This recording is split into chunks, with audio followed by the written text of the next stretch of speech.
تمسك بحبل الله واتبع الهدى ولا تك بدعيا لعلك تفلح ورن بكتاب الله والسنن التي أتت عن رسول الله تنجو وتربح.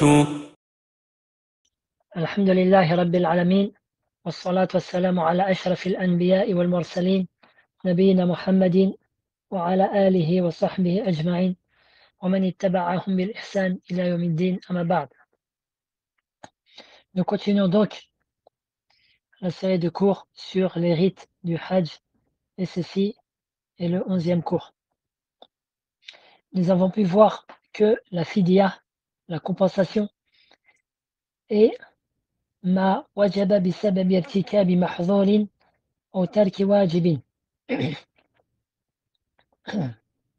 أو ترك واجب من واجبات الحج والعمرة.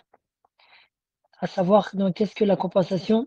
C'est ce qui a été rendu obligatoire au pèlerin à cause du fait qu'il a commis un interdit de l'état de sacralisation ou qu'il a délaissé une obligation durant le Hajj ou la Umrah. Or, nous avons pu voir la compensation qui est à cause de l'infraction due à l'état de sacralisation dans les cours précédents. Et dans ce cours, nous traiterons de la compensation pour celui qui a délaissé une obligation du Hajj ou de la Umrah. Et nous avons déjà pu citer les obligations de la Umrah qui sont ne pas dépasser le miqat sans être entré en état de sacralisation avant cela.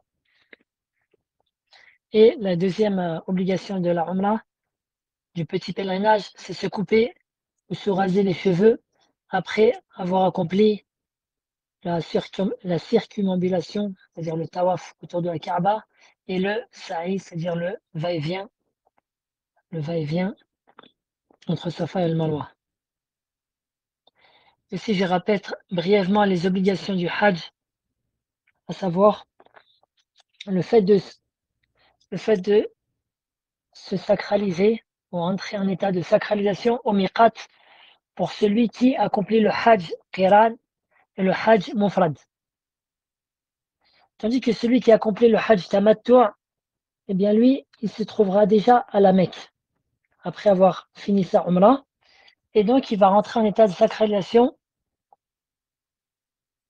il va être en état de sacralisation à l'endroit où il se trouve, à la Mecque, le 8e du mois de Dhul Hijjah. La deuxième obligation, donc le fait de rester stationné sur Arafat jusqu'au coucher du soleil, pour celui qui est stationné sur Arafat durant la journée. Troisième, le fait de passer toute la nuit à Muzdalifa après le stationnement sur Arafat. Ça, c'est pour la personne en bonne santé. Ou la moitié de la nuit au minimum pour la femme, l'enfant, le malade, la personne qui est faible, ou encore la personne accompagnée de femmes ou d'enfants ou de gens malades. Quatrième obligation, le fait de passer au minimum la moitié de la 11e et la 12e nuit de Dhul Hijjah à Mina. La cinquième obligation, la lapidation des stèles dans l'ordre, c'est-à-dire lapider seulement la stèle Aqaba le jour de l'Aïd, puis les 3 stèles le 11e et le 12e jour de Dhul Hijjah. Sixièmement, se raser ou se couper les cheveux après le stationnement à Arafat et après avoir passé la nuit à Muzdalifa.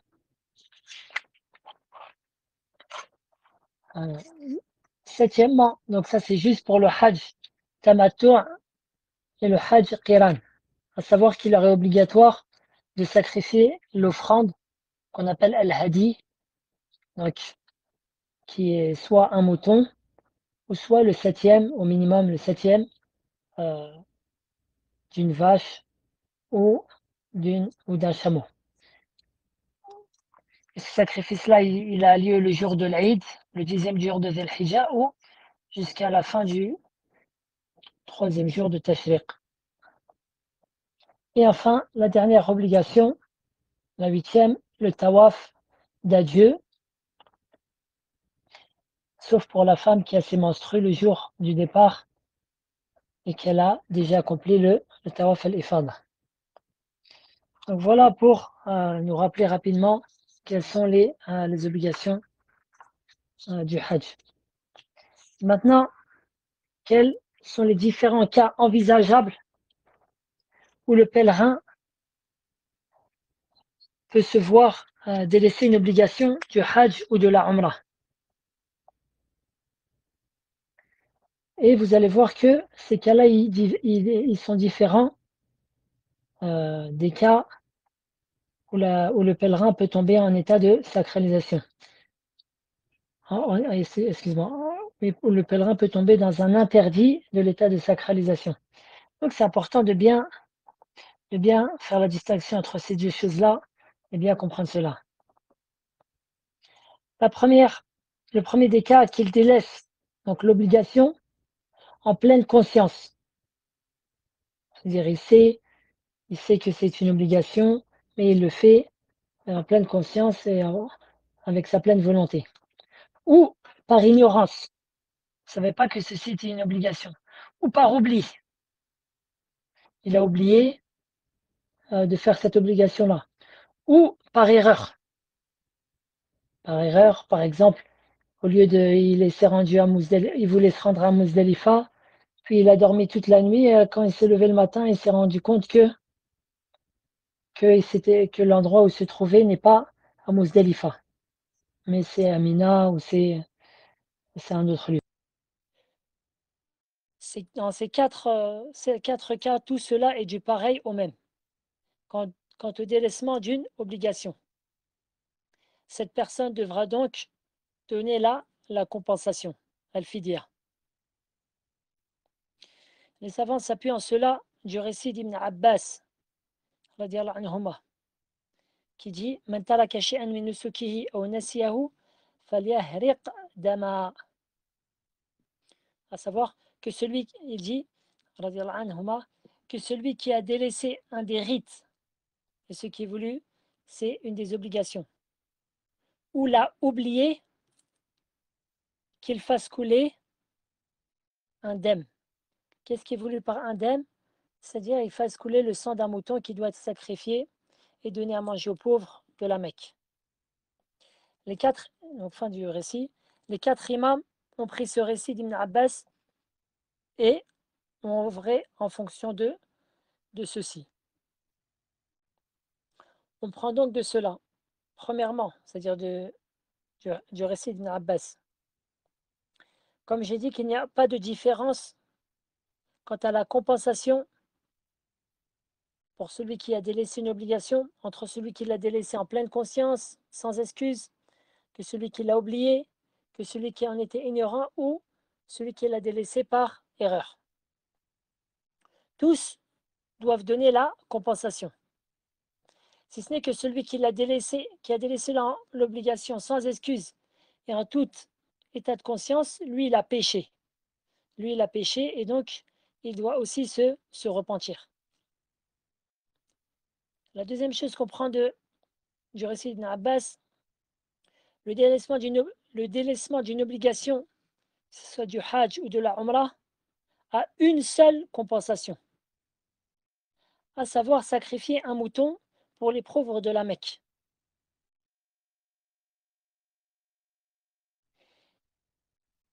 Il y a donc une différence entre la compensation entre celui qui a délaissé une obligation et celui qui est tombé dans un interdit de l'état de sacralisation.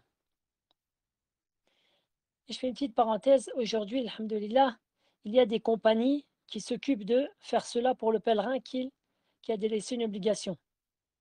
Tu y vas, tu les payes, tu leur dis, voilà, j'ai délaissé, ça s'appelle comme ça en arabe. Tu dis, voilà, ou tu leur expliques, voilà, j'ai délaissé une obligation. Et eux, donc, ils vont s'occuper de sacrifier le mouton.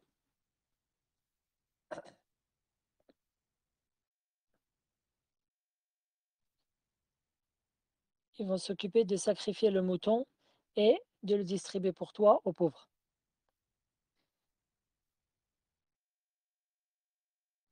Maintenant, quel est le deuxième cas? Quel est le deuxième cas? C'est celui qui n'a pas fait l'obligation car il était incapable de le faire. Ya'jizu an dhalik. Par exemple, après le stationnement sur Arafat jusqu'au coucher du soleil, le pèlerin, il a stationné sur le mont Arafat, il est resté jusqu'au coucher du soleil. Donc jusqu'à là, tout va bien. Puis il est monté dans son bus pour se rendre à Muzdalifa. Mais le bus est resté coincé dans les embouteillages. Le pèlerin désire passer la nuit à Muzdalifa, mais il est coincé dans les embouteillages. Il n'a pas la force physique de s'y rendre à pied. Ou il a peur de s'égarer et de s'égarer, de se perdre en chemin. Donc ce pèlerin-là, il est resté dans le bus jusqu'à ce que survienne l'appel à la prière de Subh. Tandis qu'ils ne sont toujours pas arrivés à Muzdalifa. Voilà un exemple pour montrer quelqu'un qui est incapable d'accomplir une obligation. Donc lui, il n'a ni péché, ni compensation. Ni péché, ni compensation. Allah tabaraka wa ta'ala dit La yukallifu Allahu nafsan illa wus'aha. Allah ne surcharge pas à une âme plus ce qu'elle ne peut supporter. Allah ta'ala dit Fattaqullaha mastata'tum. Craignez Allah autant que vous pouvez. Et lui, il ne pouvait pas craindre Allah en accomplissant son ordre à ce moment-là.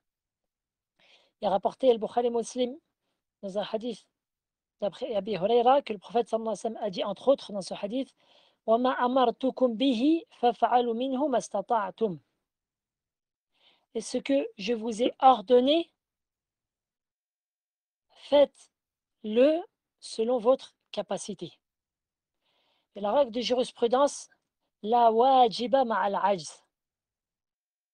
L'obligation tombe pour celui qui en est incapable. Passons maintenant au troisième cas. Celui qui a délaissé une obligation pour son avantage personnel. Un exemple. Un pèlerin malade et souffrant.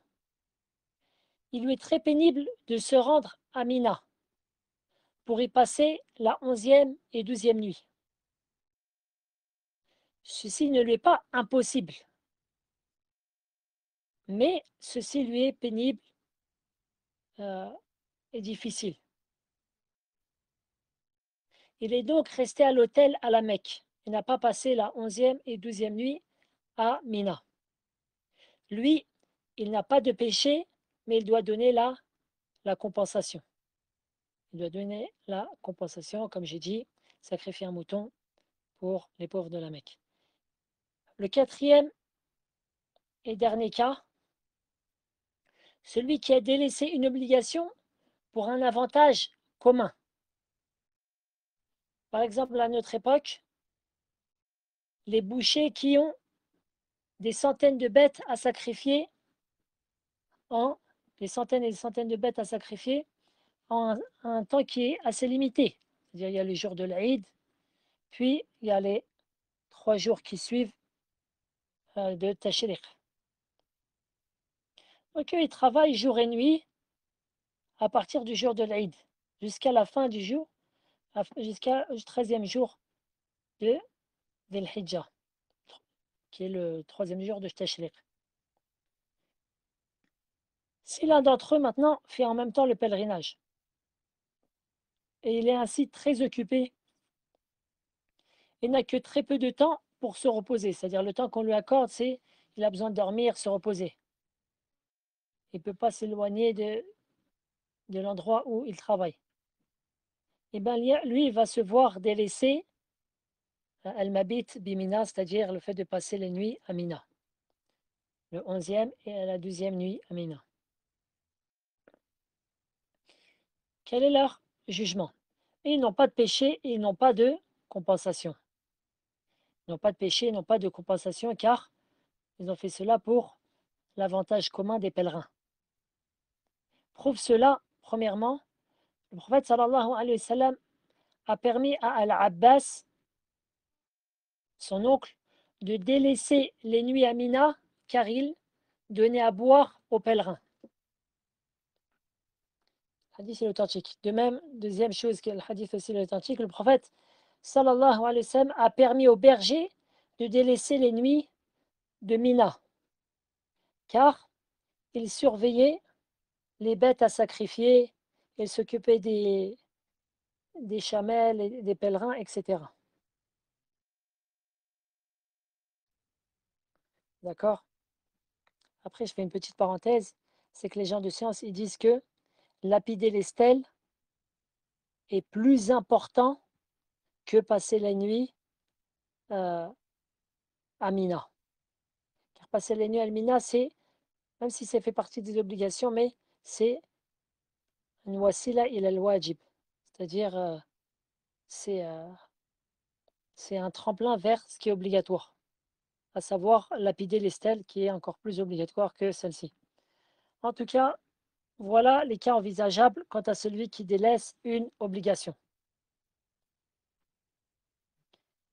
Maintenant, que doit faire celui qui a une compensation due au fait qu'il a délaissé une obligation du Hajj ou de la Umrah, à savoir qu'il doit sacrifier un mouton pour les pauvres de la Mecque, mais qui n'a pas les moyens financiers de faire cela. Et je dis bien celui qui n'a pas les moyens financiers. Par exemple, il n'a pas d'argent ou il a juste l'argent pour de quoi manger et boire jusqu'à rentrer à son pays. Il n'a pas les moyens, par exemple, il n'a pas d'argent dans un compte, il ne peut pas faire un virement, ces choses-là. Donc c'est celui qui n'a pas les moyens financiers. Non pas celui qui a plein d'argent, mais qui dit, non, moi je préfère utiliser mon argent pour acheter, il y a beaucoup de gens qui m'attendent au pays, je vais leur faire plein de cadeaux, je ne peux pas revenir sans cadeau. Et au final, il fait pas l'offrande, il la délaisse pour faire plaisir aux gens et leur faire des cadeaux. Non, c'est pas quelque chose qui est bil khiyar. Allah Ta'ala ne nous a pas laissé là le choix. Ceci est une obligation. Celui qui a l'argent, ceci prévalu aux cadeaux ou à s'acheter des choses pour se faire plaisir qui ne sont pas euh, des besoins, c'est-à-dire primaires, tels que manger, boire ou se loger, comment avoir un moyen de transport pour revenir vers son pays, etc. Donc lui, celui qui n'a pas les moyens financiers, que doit-il faire? Premièrement, débutons pour le Hajj Tamattu', donc, ou le Hajj Qiran. Celui qui a fait le Hajj Tamattu' ou celui qui a fait le Hajj Qiran et qui n'a pas les moyens financiers de sacrifier l'offrande, Al-Hadi. Ou pour celui qui a cherché, par exemple, il a l'argent, mais il a cherché, il n'a pas trouvé d'offrande à sacrifier. Et ça, c'est une question qu'on trouve dans les livres de fiqh. À l'époque, il se peut que tu ne trouvais plus d'offrande, mais à notre époque, c'est presque impossible, étant donné qu'il y a un certain nombre de compagnies qui s'occupent de ça et en général, ils ont bien plus de bêtes que le nombre de pèlerins. Quoi qu'il en soit, qu'est-ce que, qu'est-ce que ce pèlerin-là, donc qui n'a pas les moyens financiers, va devoir faire? Allah Tabaraka Ta'ala a cité cela dans son livre, dans le long verset où Allah Ta'ala a cité un grand nombre de jugements, autour du Hajj, qui est le verset 196. Allah Ta'ala dit entre autres, dans ce verset-là, فإذا أمنتم فمن تمتع بالعمرة إلى الحج فما استيسر من الهدي فمن لم يجد فصيام 3 أيام في الحج و7 إذا رجعتم تلك 10 كاملة ذلك لمن لم يكن أهله حاضر المسجد الحرام. Donc Allah Ta'ala dit, dans le sens du verset, quand vous retrouverait ensuite la paix. Quiconque a joui d'une vie normale après avoir fait la Umrah en attendant le pèlerinage. فَمَنْ تَمَتَّعَ بِالْعُمْرَةِ إِلَى الْحَجِّ. Donc, ça c'est celui qui est Hajj Tamattu' bittifaq. Selon le consensus des savants, le Hajj Tamattu' entre dans ce verset et il doit donner une offrande. Et selon l'avis de la très grande majorité des savants, c'est que le Hajj Qiran, lui aussi, se doit de donner une offrande. Et c'est la parole authentique, étant donné que le prophète sallallahu alayhi wa sallam a fait son pèlerinage Hajj Qiran et il a donné l'offrande. Je reprends donc. Quand vous retrouverez ensuite la paix, quiconque a joui d'une vie normale après avoir fait la Umrah en attendant le pèlerinage doit faire un sacrifice qui lui soit facile. Donc lui, il doit donner un sacrifice. S'il n'a pas les moyens, c'est-à-dire les moyens financiers, qu'il jeûne 3 jours pendant le pèlerinage et 7 jours une fois rentré chez lui. Soit en tout 10 jours complets. Cela est prescrit pour celui dont la famille n'habite pas auprès de la mosquée sacrée. La seule exception qu'Allah Ta'ala a faite pour le Hajj, que ce soit le Hajj Tamattu' ou le Hajj Qiran, c'est celui qui vit à la Mecque. Celui qui vit à la Mecque, lui, eh bien, il n'a pas d'offrande. Allah Ta'ala ne lui a pas prescrit l'offrande. Quant aux autres pèlerins, même s'ils habitent à Djouda ou des villes qui sont assez proches de la Mecque, telles que Djouda, telles que Taïf, telles que Médine, eh bien, ils doivent donner le sacrifice. Donc, s'ils n'en ont pas les moyens, ils vont devoir jeûner, premièrement, 3 jours pendant le pèlerinage. 3 jours pendant le pèlerinage. De quelle manière jeûner 3 jours durant le pèlerinage? Les paroles des fuqaha, c'est-à-dire des jurisconsultes, sont nombreuses à ce sujet. Ce qui est visé par ces cours-là, cette série de cours, c'est le fait, c'est-à-dire les cours sur les rites du Hajj, c'est d'être concis et bref. D'accord? Concis et bref, et ne pas trop rentrer euh, dans les divergences. Pour plus tard, Inch'Allah, la prochaine fois qu'on parle du Hajj, on prendra un livre de fiqh et à ce moment-là, on pourra plus entrer dans les détails. Donc, ce pèlerin, comment il peut jeûner les 3 jours durant le Hajj? Il peut jeûner le 11e, le 12e et le 13e jour de Dhil Hijjah, qui font partie des jours du Hajj. Rapporté al-Bukhari d'après Ibn Omar et d'après Aïcha, qu'ils ont dit لم يرخص في أيام التشريق أن يصمنا إلا لمن لم يجد الهدي.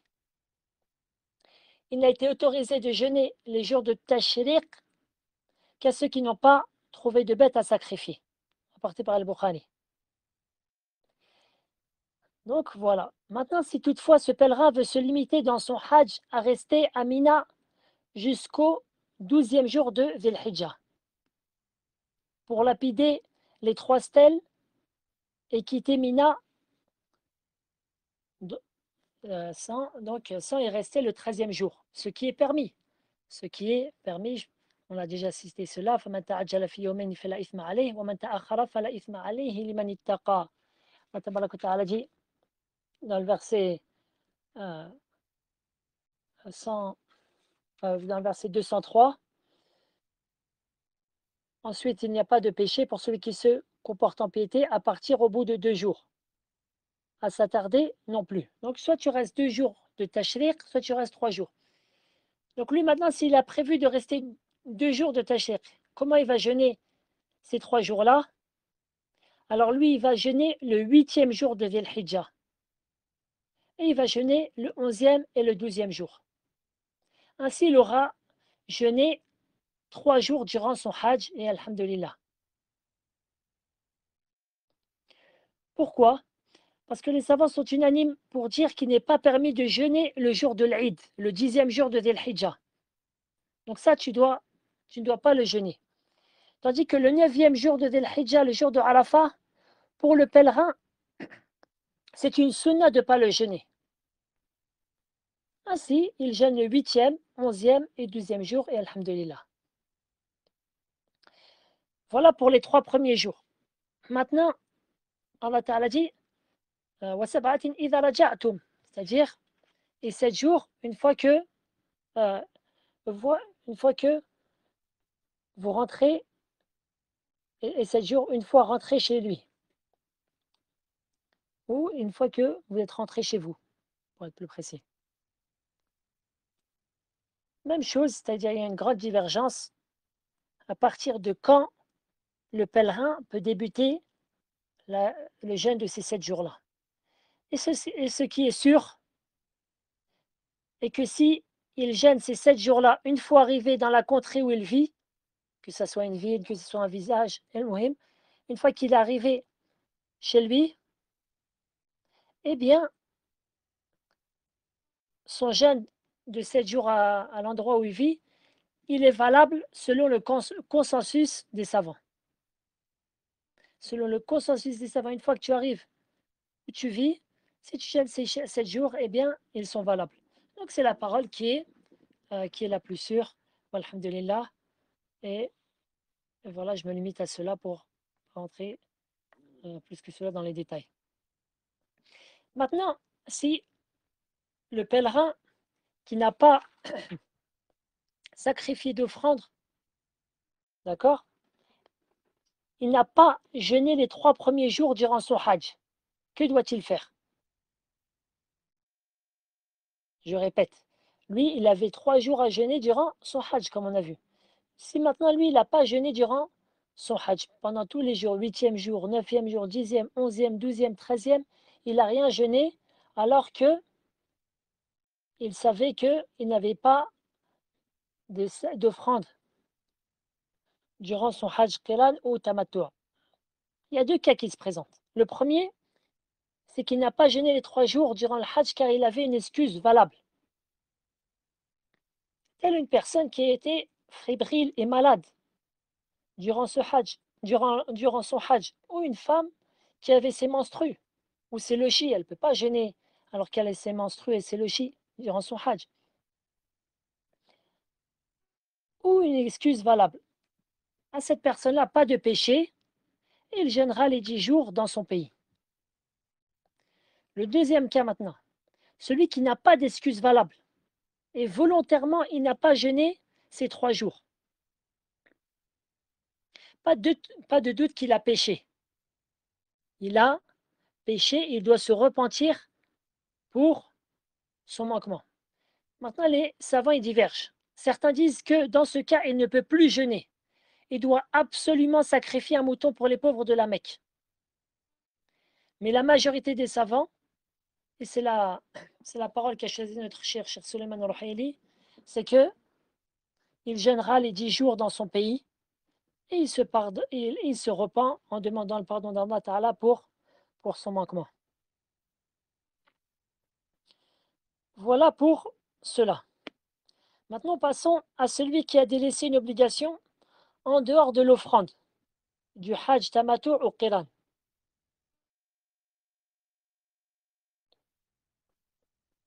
D'accord? Par exemple, il a délaissé, par exemple, quelqu'un qui est allé stationner à Arafat en journée, il s'est dit, vas-y, ça, trop c'est trop, et il est sorti de Arafat avant le coucher du soleil. Donc lui, il a délaissé une obligation. Donc lui, il va devoir sacrifier un mouton pour les pauvres de la Mecque. D'accord?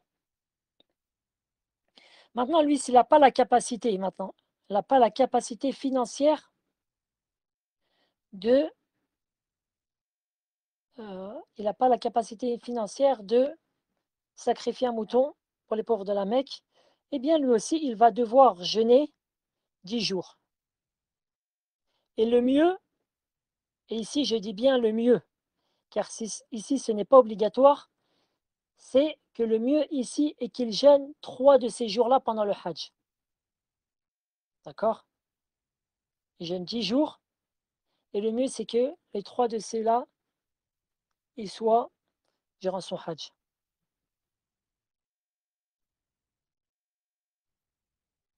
Les savants se sont basés pour dire cela du récit qu'a rapporté Al-Bayhaqi et qui a été jugé authentique par Shir al-Albani, que Ibn Omar et Ibn Abbas ont ordonné celui qui a eu un rapport charnel avec son épouse durant son pèlerinage de sacrifier un chameau.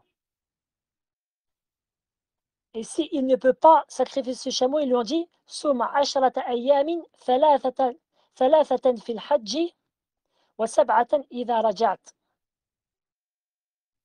Ils lui ont dit jeûne 10 jours, 3 d'entre eux pendant le hajj et 7 d'entre ces jours une fois que tu rentreras, c'est-à-dire chez toi. Les savants ont dit si ceci est obligatoire pour la personne qui est tombée dans cet interdit de sacralisation et n'a pas de quoi sacrifier un chameau, eh bien, a fortiori, pour celui qui n'a pas de quoi sacrifier un mouton, comme vous le comprenez, vous le savez, il coûte bien moins cher qu'un chameau. Eh bien, donc, je reprends, eh bien, a fortiori, pour celui qui n'a pas de quoi sacrifier un mouton, tandis qu'il a délaissé une obligation, eh bien, il jeûnera 10 jours. Il jeûnera lui aussi 10 jours, et le mieux est que 3 de ces jours soient durant le hajj, et 7 une fois qu'il est rentré chez lui. Donc nous avons fini cela, alhamdulillah, de manière globale. Maintenant, j'aimerais rentrer un peu dans les détails. Citer cela en citant en même temps toutes les obligations pour de sorte que, c'est-à-dire cela soit clair pour tous et qu'il n'y ait pas de lapsus. La première des choses, et c'est une chose donc beaucoup de gens se trompent, ce qui tourne autour du miqat. Le miqat, donc, qui est le point où on entre en état de sacralisation, c'est-à-dire la zone qu'on ne doit pas dépasser si ce n'est en état de sacralisation pour celui qui veut faire le hajj et la umrah. Donc là, il faut suivre, c'est-à-dire qu'il faut être vigilant, attentionné. Celui qui dépasse le miqat, d'accord, sans être en état de sacralisation, c'est-à-dire il n'est pas encore entré en état de sacralisation, et qui ne revient pas, c'est-à-dire il part, donc il dépasse le miqat, et sans être entré en état de sacralisation, et il continue, donc il continue son chemin jusqu'à avoir dépassé le miqat, jusqu'à je ne sais où, puis il entre en état de sacralisation après le miqat. D'accord? Lui, il a délaissé une obligation. Il a délaissé une obligation. Et donc, il devra sacrifier un mouton pour l'épreuve de la Mecque. D'accord? Si ce n'est celui qui, donc il a dépassé le miqat, puis il s'est rendu compte qu'il l'a dépassé, alors il revient sur ses pas. Il revient jusqu'au miqat, et il entre en état de sacralisation au miqat, et lui, alhamdulillah, il n'a pas de compensation, il n'a pas de péché. Et subhanallah, ça m'est revenu tout de suite là, quelque chose, subhanallah, qui m'est arrivé il y a longtemps, subhanallah. J'étais à la ville de Taïf, et je connaissais un peu la ville de Taïf, et eux, ils ont un miqat, et ensuite il y a une longue, très très longue descente. Et je lui ai dit au conducteur, je lui ai dit, écoute, une fois qu'on arrive au miqat, c'est-à-dire fais-moi signe, dis-le-moi, dis-le-moi, comme ça j'entre en état de sacralisation. Il m'a dit, il n'y a pas de problème, on fait tout le temps ça, etc.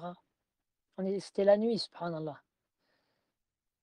On est passé, je vois, il commence à descendre, à descendre, à descendre. Je dis, mais mon frère, où est-ce qu'il est le miqat? Il y a une très longue descente. C'est la montagne un peu, c'est Taif. Non, c'est au-dessus de la montagne. Il m'a dit, ah, j'ai oublié. Il m'a dit, ah, j'ai oublié de te dire. Je dis, comment ça, tu m'as oublié? T'as oublié? Ah, j'ai oublié, j'ai oublié. Je dis, quoi? En plus, subhanallah, il y avait d'autres pèlerins avec nous dans la voiture. Je lui dis, d'accord, c'est pas grave, t'as oublié, on fait demi-tour et tu nous remontes au Miqat. Et la descente, tu peux pas faire demi-tour, tu dois arriver tout en bas pour remonter. Il m'a dit, ah non, non, non, je peux pas faire ça. Après, il m'a dit, t'inquiète pas, tu vas arriver à la Mecque, tu vas trouver un moufti, il va te faire une fatwa. Je dis, quelle fatwa, mon frère? C'est-à-dire, je connais le jugement, c'est quoi? J'ai dit, c'est pas grave. J'ai dit, dépose-moi. Alhamdoulilah, il m'a déposé, c'était le milieu de la nuit. J'ai trouvé quelqu'un, je suis remonté. Je suis remonté, je suis remonté jusqu'au Miqat. Puis je suis redescendu, j'ai trouvé quelqu'un, machallah, très gentil. Il m'a pris jusqu'à la Mecque avec d'autres. Alhamdoulilah, c'était pendant le Ramadan, on a pris le sahur ensemble. Je suis arrivé pour ça, alhamdoulilah. Donc pourquoi je cite ça? C'est qu'il ne faut pas penser que c'est des questions qui n'arrivent jamais ou il y a beaucoup de choses qui arrivent. Et il se peut que tu ne lises une chose, si ce n'est qu'elle t'arrive dans ta vie ou que un jour ou l'autre, tu sois interrogé. Jusqu'à des questions, tu te dis, subhanallah. Donc, al-ilm al-nur wal-jahl wal-zalam. La science, c'est une lumière et l'ignorance, c'est des ténèbres. C'est ainsi, moi, si j'aurais pris sa parole à ce conducteur, qu'est-ce qui me serait arrivé? Le moufti m'aurait dit quoi? Il m'aurait dit, tu as une compensation. Le moufti, il peut pas, le moufti, c'est pas quelqu'un qui peut faire de la sorcellerie. Le moufti, il te répond selon le, le Coran et la Sunna. Ici, bien sûr, c'est un moufti qui est des gens de la vérité, alhamdulillah. Bref, donc, voilà pour celui qui a dépassé le miqat sans être en état de sacralisation. Maintenant, je vais vous citer une autre mas'ala qui est proche de celle-là, mais en réalité qui n'a pas le même jugement. À savoir une personne qui est entrée en état de sacralisation au miqat. C'est-à-dire lui, il est au miqat, il a dit la bayk Allahumma umrah. Si il rentre en état de sacralisation pour une umrah, s'il rentre en état de sacralisation pour son hajj qiran, la bayk Allahumma hajja wa umrah, et s'il entre en état de sacralisation pour son hajj mufrad, labbaik Allahumma hajja. D'accord? Car on a dit que c'est lui qui est le tamatur, comme je le répète, lui il rentre en état de sacralisation pour sa umrah et lui rentrera en état de sacralisation pour le hajj où il est à la Mecque le 8 de Dhul Hijjah. Bref, donc lui il a fait ça. Il est entré en état de sacralisation au miqat, mais il n'a pas enlevé ses vêtements mondains, son pantalon, son t-shirt, ses vêtements. Comme ceux qui font cela, par exemple, ils n'ont pas les papiers pour entrer à la Mecque ou ces choses-là, ils font ces genres de trucs. Lui, donc, il est tombé dans un péché, il devra se repentir, et il est tombé dans un interdit de l'état de sacralisation. Dans un interdit de l'état de sacralisation. Lui, il n'a pas l'obligation, il l'a faite, le fait d'entrer en état de sacralisation miqat. Mais lui, il est tombé dans un état de sacralisation, et donc, comme vous l'avez compris dans les cours précédents, lui, sa compensation, il devra choisir une des trois choses précitées, à savoir, dans les cours précédents, soit le sacrifice, soit l'aumône, ou soit le jeûne. Voilà pour ça. Donc, pour passer maintenant à la deuxième obligation, à savoir le fait de rester stationné sur Arafat jusqu'au coucher du soleil. Donc, celui qui quitte à Arafat alors qu'il est resté stationné en journée avant le coucher du soleil, lui, il aura une compensation. Donc, comme vous l'avez compris, sacrifier un mouton pour les pauvres de la Mecque. Maintenant, pour celui qui stationne durant la nuit, celui qui stationne durant la nuit de Arafat, eh bien lui, même s'il reste une minute, eh bien, il n'a pas de compensation. D'accord? Car ceci est obligatoire pour celui qui est resté stationné durant la journée, le fait de rester jusqu'au coucher du soleil. Troisièmement, maintenant, pour la nuit à Muzdalifa.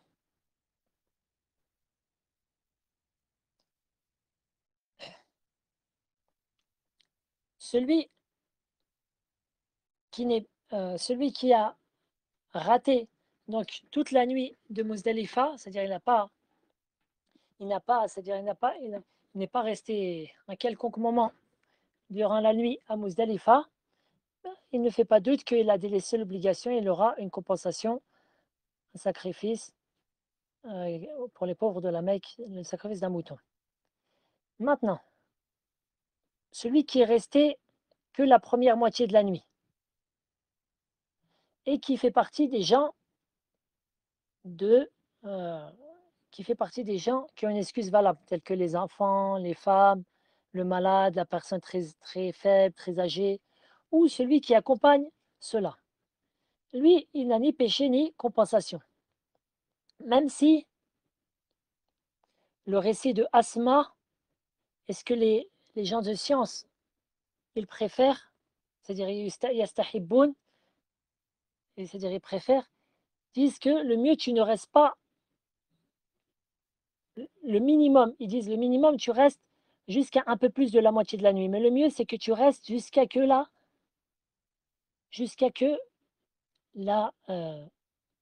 que tu ne vois plus la lune, c'est-à-dire dans la profondeur de la nuit. Bref, maintenant, si une personne,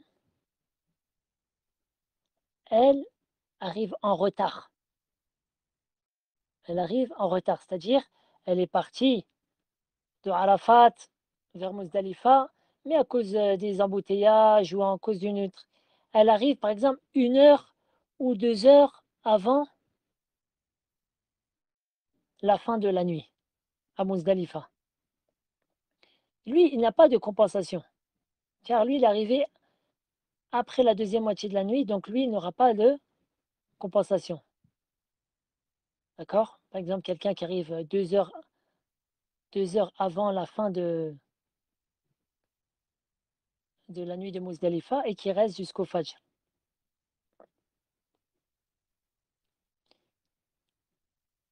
Un autre cas, maintenant quelqu'un qui est en bonne santé. Quelqu'un qui est en bonne santé. Et qui a pas, il n'y a personne d'âgé et il n'y a personne d'âgé, il n'y a personne, il n'y a pas de femme, pas de gens, pas de malade, il accompagne personne parmi les gens qui sont faibles. D'accord? Mais lui, il décide qu'après la moitié de la nuit, un peu après, il part. Lui, est-ce qu'il a une compensation ou pas? Il y a une divergence sur cela. D'accord? Et moi, ce que je vois, la parole la plus forte, c'est que il donne la compensation. Étant donné que il a pris une rorsa, il a pris, c'est-à-dire une rorsa, c'est-à-dire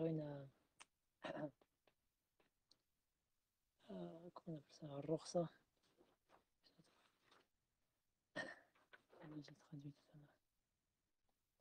c'est-à-dire une autorisation, c'est-à-dire une autorisation pour, alors qu'il n'avait pas, euh, qui n'était pas dans les catégories de gens qui ont le droit de prendre cette rorsa-là. Voilà pour cela. Maintenant, pour les nuits de Mina, c'est-à-dire la 11e nuit et la 12e nuit qu'on doit passer à Mina. Donc celui qui les a laissés délaissés les deux, d'accord, sans excuse valable, comme on l'a préexpliqué, ou c'est pas quelqu'un qui travaille, c'est-à-dire c'est pas quelqu'un qui travaille, c'est-à-dire